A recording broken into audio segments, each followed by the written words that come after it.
रामकृष्ण हरी मंडळी, आज आपण संत तुकाराम महाराजांचा गाथेमधला अभंग क्रमांक 120 हा पाहणार आहोत. देवाचे म्हणोनी देवी अनादर, हे मोठे आश्चर्य वाटतसी. आता येरा जना म्हणावे ते काही, जया भार डोळी संसाराचा. तुझुनी संसार अभिमान साठा, जुलूम हा मोठा दिसतसे. तुका मनी आळस करून या साहे, बळे कैसे पाहे वाया जाती. देवाची म्हणूनी देवी अनादर, हे मोठे आश्चर्य वाटतसे. तुकाराम महाराज या ओळीत एक मोठा आध्यात्मिक विचार मांडतात. माणूस स्वतःला देवाचा भक्त, देवाला म्हणणारा असे म्हणतो, पण प्रत्यक्ष जीवनात तो देवाचा आदर, भक्ती आणि स्मरण करत नाही. हे पाहून संतांना आश्चर्य वाटते. देवावर विश्वास आहे असे बोलणे सोपे आहे, पण मनापासून देवाची आठवण ठेवणे, चांगले आचरण करणे आणि नम्र राहणे हे महत्त्वाचे आहे. अनेक लोक देवाचे नाव घेतात, पूजा करतात, पण त्यांच्या मनात अहंकार, लोभ किंवा स्वार्थ असतो. अशा भक्ताला खरी भक्ती म्हणता येतच नाही. तुकाराम महाराज सांगतात की देवाला मानणाऱ्या माणसाने देवाच्या शिकवणीप्रमाणे जीवन जगले पाहिजे. देव म्हणजे फक्त मंदिरातली मूर्ती नाही, तर सत्य, दया, प्रेम आणि सदाचार यांचा मार्ग आहे. देवाचे नाव घेऊन देवाच्या गुणांकडे दुर्लक्ष करणे ही विसंगती आहे. आता येरा जना म्हणावे ते काही, जया भार डोळी संसाराचा. यावेळी संत तुकाराम महाराज सामान्य लोकांच्या स्थितीबद्दल बोलतात. ज्यांच्या डोक्यावर संसाराची चिंता, जबाबदाऱ्या आणि इच्छा, आकांक्षांचा मोठा भार आहे, त्यांना काय सांगावे असा प्रश्न संतांना पडतो. संसार करणे चुकीचे नाही, पण संसाराचा अति अभिमान आणि त्यात पूर्णपणे अडकून जाणे हे दुःखाचे कारण बनते. माणूस पैसा, प्रतिष्ठा, वस्तू, नाती यामध्ये इतका गुंततो की त्याला देवाचे स्मरण, आत्मचिंतन आणि जीवनाचा खरा अर्थ विसरायला होतो.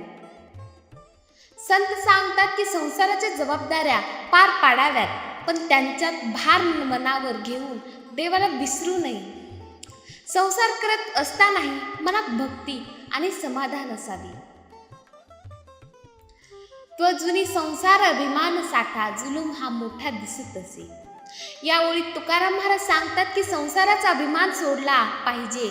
माझे घर, माझी संपत्ती, माझी प्रतिष्ठा असा अहंकार मनात ठेवणे योग्य नाही. संसारातील गोष्टी कायमस्वरूपी नसतात. आज जे आपले वाटते ते काळानुसार बदलते. त्यामुळे त्याचा गर्व करणे म्हणजे स्वतःवर बंधन घालणे होय. संतांच्या मते संसारात राहूनही मनाला आसक्ती कमी केली पाहिजे. कर्तव्य करावे, पण त्यांचा अहंकार ठेवू नये, कारण अभिमान माणसाला सत्यापासून दूर नेतो आणि मनाला अशांत करतो. जुलूम हा मोठा म्हणजे हा अहंकार आणि आसक्ती मनावर मोठा अन्याय करतात. ते माणसाच्या आध्यात्मिक प्रगतीमध्ये अडथळा निर्माण करतात. तुका म्हणे आळस करून या साहे, बळे कैसे पाहे वाया जाती. या शेवटच्या ओळीत संत तुकाराम महाराज आळसावर टीका करतात. मनुष्याला देवाचे स्मरण, चांगले कर्म आणि आत्मसुधारणा करायची संधी मिळते, पण तो आळसामुळे तो गमावतो. बळे कैसे पाहे वाया जाती याचा अर्थ असा की स्वतःच्या दुर्लक्षामुळे जीवनातील मौल्यवान वेळ वाया जातो. देवभक्ती, सदाचार आणि चांगले विचार यासाठी प्रयत्न करणे आवश्यक आहे. फक्त इच्छा असून उपयोग नाही, त्यासाठी कृती करावी लागते. आळस सोडून मनुष्याने सत्कर्माचा मार्ग स्वीकारावा पाहिजे. या अभंगातून तुकाराम महाराज माणसाला खरी भक्ती आणि योग्य जीवन मार्ग समजावून सांगतात. केवळ देवाचे नाव घेणे पुरेसे नाही, तर देवाच्या गुणांप्रमाणे वागणे आवश्यक आहे.